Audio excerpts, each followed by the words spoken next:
Hey now, Tough Skin Soft Heart family. Welcome to another edition of Tough Skin Soft Heart.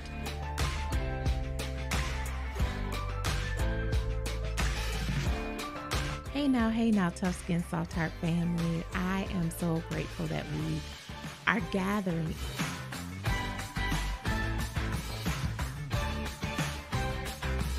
Hey now, Tough Skin Soft Heart family. Welcome back to another episode. And really just welcome back to our community table.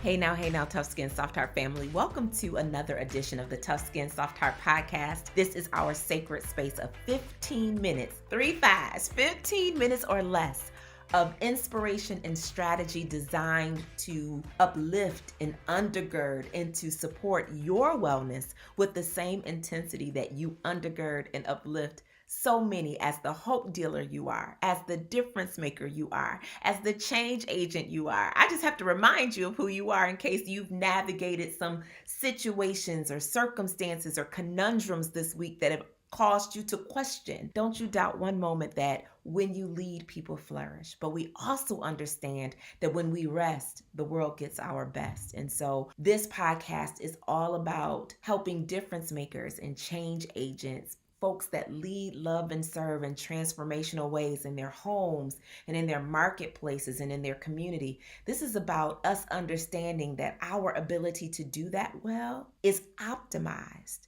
from the inside out. And so we take this time as sacred space to invest in us, to talk about the things that we navigate behind our titles, our smiles, and our roles, to support one another and to be holistically well. So if you tuned in last week, this is the part 2 to that conversation.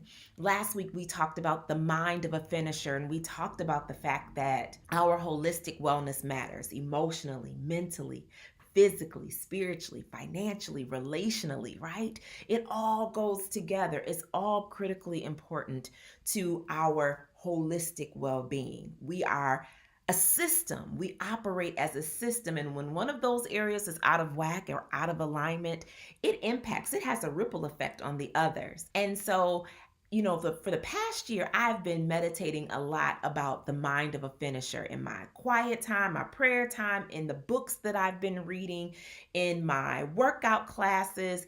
That has been a central theme in my life. And there are a couple of things that I have learned over the past year, 10 months or so, that I would love to share with you. So when you think of a mind of a finisher, when you see yourself as a finisher, especially in those areas where maybe you struggled to see yourself finish. Maybe you started strong and then somewhere along the way things fizzled out. What comes to mind for you? See, for me, one of the things that I've learned along my journey recently is that activation motivation is not enough. When I look back over my own game film, and let's pause there because finishers review their game film. Reviewing game film is not just something for athletes. It's not just a practice or principle for athletes. All of us have game film. For every year around the sun that you've had, you have some game film, right? You have experiences, you have challenges, you have mountaintops, and you have had some valley seasons that can inform who you are, how you respond under pressure. There's game film that we can be really proud of, and there's some game film that we struggle to replay, right?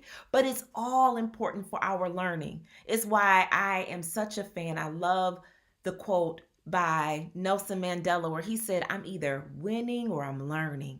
And that's so important. And so as you think about your own game film, we understand that if we're going to finish strong, we understand that there's that importance of igniting change, right? We all usually have had something that has been the impetus for change. If you listened to last week's episode, for me, changing my doctor and my doctor asking me some difficult questions about my physical health, and then also experiencing COVID pneumonia were two pivotal moments that ignited change in my life. But when you think about your life, what's been some of those pivotal moments that have ignited change in one of those areas we've talked about, whether that's your emotional health, mental health, physical health, nutritional health, financial health, spiritual health, relationally. What has been some of those activation motivation moments? Activation motivation for me, when you get that, like, yes, I'm ready to do something, I'm ready to see this turn around. Where I am now is not where I want to be. When you get into some of those spaces, activation motivation will have you buy the cute workout clothes, even though you've never stepped foot into the class, right?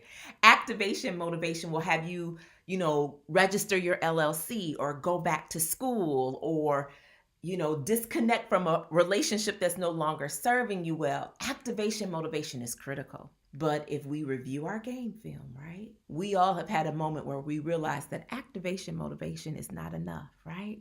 It's enough to get me to ready, set, go, but it is not enough to cause me to sustain the race.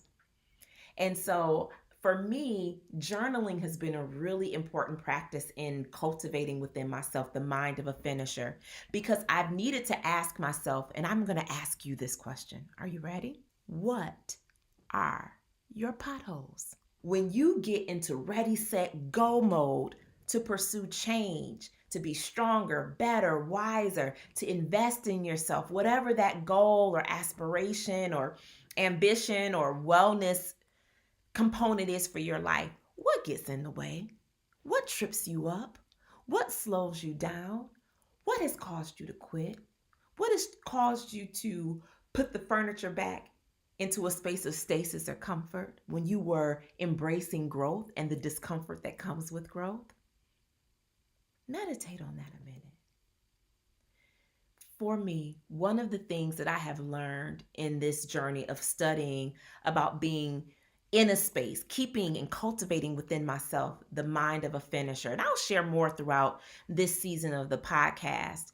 And y'all let me know if this is helpful, because I want to always make sure that our content is a source of inspiration and strategy for you. But here's one thing that I've been talking to myself about. The stories and the narratives that we tell ourselves, it matters so much.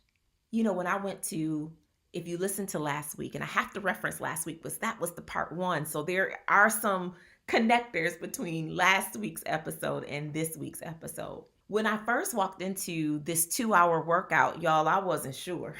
I'm like, I'm not sure if I was going to hang for 2 hours. But y'all, not only did I hang, but I was thriving, okay? I was still doing planks and still doing jumping jacks and still doing all the things from the beginning of the class until the very end.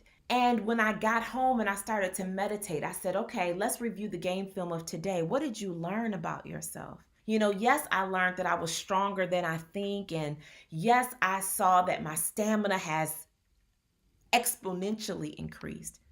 But one of the other things I realized about myself is that my conversation about me has changed.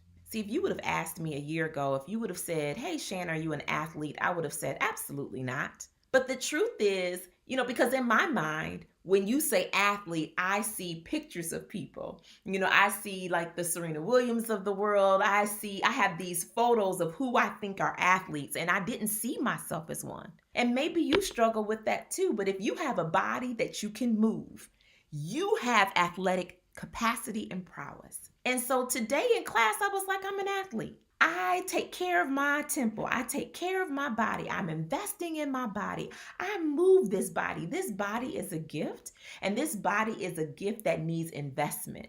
And the more that I had those little pep talks in between our small little breaks of this 2-hour workout, I found that it helped me keep my head in the game. See, finishers understand that they have to keep their mind and their head in the game. And one of the ways that they do that is with the interior conversations they are having with them about them, right? Here's another thing I've been learning in my own journey. I've been realizing the power of looking up. Often when there are areas of our lives where we've had activation motivation, but we haven't had staying power to finish. Sometimes in those areas, our self-talk is destructive.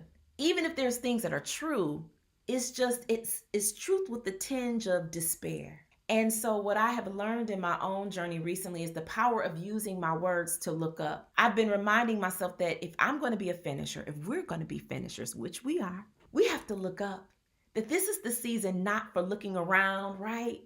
Not looking around, and this is not the season for comparison. This is not the season for distraction. This is not the season for looking down, for allowing those moments that we're not necessarily proud of our game film to cause us to choke as we're now taking new steps in the direction that we want to go, to not cause us to underestimate the fact that we can change, that we can be different, we can do things differently, that we are not chained to our past. We're not chained to starting strong and never finishing. So this is not the season for looking down, y'all. This is not the season for looking around. This is not the season for any of that. It's the season for looking up, because here's why.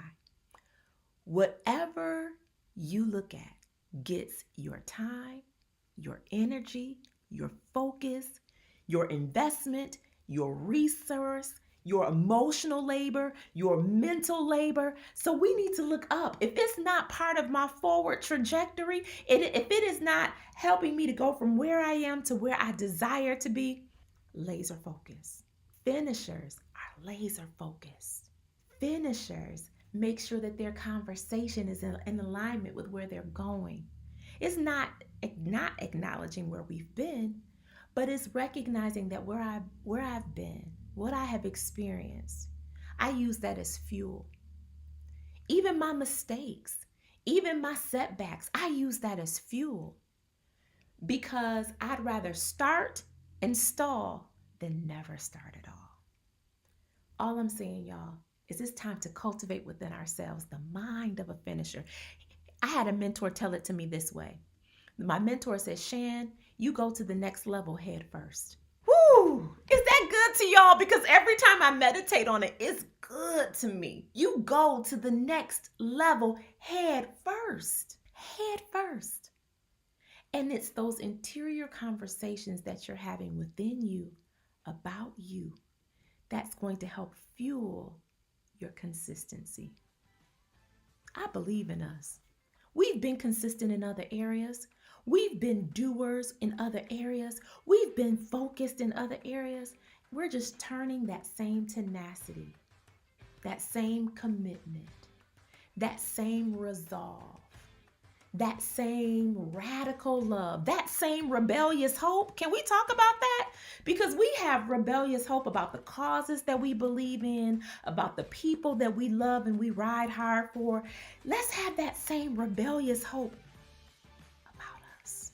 I'm thinking of you. I would love to hear how you are cultivating the mind of a finisher, rebellious hope, radical love towards you.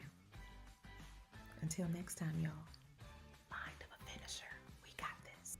Podcasts during the month of March are sponsored in part by University of Michigan Health West. University of Michigan Health West is passionate about providing leading women's healthcare services for every woman at every stage of life. They offer compassionate care and expertise close to home, yet far from ordinary. For more information, visit uofmhealthwest.org.